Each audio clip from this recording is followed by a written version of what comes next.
Hello বন্ধুরা, আশা করি সবাই ভালো আছো, আমরাও ভালো আছি। আজকে তোমাদের সঙ্গে একটা রেসিপি শেয়ার করতে চলে এলাম। তো আসলে এই রেসিপিটা হচ্ছে আমার মায়ের, আমি আজ করেছি, তাই তোমাদের সঙ্গে শেয়ার করছি। ডালের বড়ি দিয়ে লাউয়ের ডগা। তো চলো পুরো ভিডিওটা দেখো। এই দেখো, তেলের উপরে আমি এখন ডালের বড়িগুলোকে ভেজে নেব। এইগুলো হচ্ছে মাসকলার ডালের বড়ি, খুব কম আছে। বড়িগুলোকে ভেজে নিতে হবে লাল লাল করে।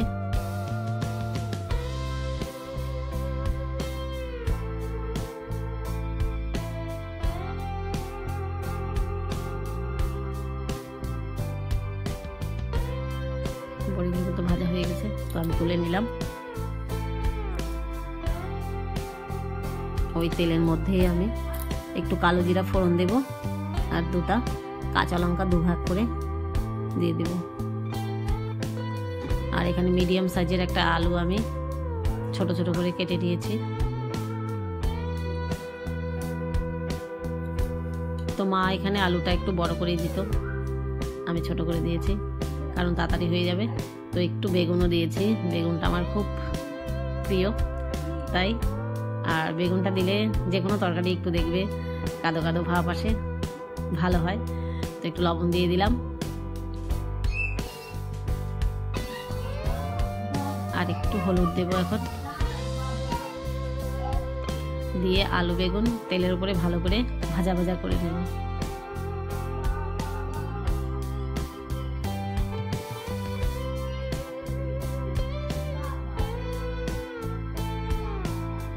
তো দেখো,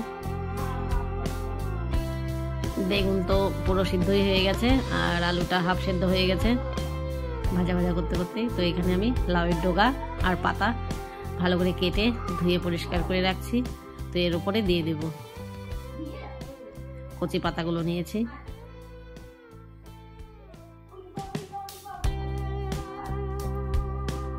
তো এখন পরিমাণ মতো একটু লবণ দিয়ে দিলাম। শাক পাতা মানেই লবণটা দিয়ে দিলে তাড়াতাড়ি মজে যাবে। এখন একটু ভালো করে নাড়াচাড়া করে নেব। শীতকাল মানেই লাউয়ের ডগা, কুমড়ার ডগা। আর লাউয়ের ডগা কুমড়োর ডগা আমাদের সবারই খুব প্রিয়।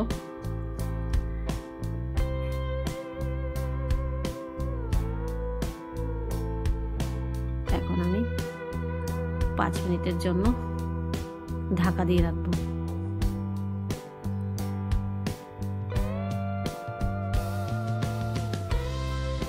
গ্যাসের আঁচটা একদমই কম রাখতে হবে। এই দেখো, শাক পাতা থেকে কিন্তু জল বেরোয়, এখানেও জল বেরিয়ে গেছে লাউয়ের পাতা থেকে। তো আমি এখন ডালের বড়িগুলোকে দিয়ে দিলাম, দিয়ে আবার 5-7 মিনিটের জন্য ঢাকা দিয়ে রাখবো। এক্সট্রা জল দেওয়ার প্রয়োজন নেই, যে জলটা বেরিয়েছে সেখান থেকে সেদ্ধ হয়ে যাবে। তো দেখো, ডালের বড়ি কিন্তু আমার সেদ্ধ হয়ে গেছে, সবই সেদ্ধ হয়ে গেছে। এখন নামানোর আগে আমি একটু জিরে গুঁড়ো দিয়ে দিলাম, আর একটু চিনি দিব। তো দিয়ে আবার ভালো করে নাড়াচাড়া করে আমার রেডি হয়ে গেল ডালের বড়ি দিয়ে লাউয়ের ডগার তরকারি। খুব কম সময়ের মধ্যে সহজ পদ্ধতিতে খেতে কিন্তু খুব টেস্ট হয়েছে। আর জিরের গুঁড়োটা আমার বাড়িতেই করা, ওটা হচ্ছে গোটা জিরেটাকে আমি কাঠখোলায় ভেজে তারপর মিক্সিতে গুঁড়ো করে রাখি, ওটাও মায়ের থেকে শেখা। তাতে গন্ধটা খুব ভালো হয় যে কোনো নিরামিষ তরকারিতে।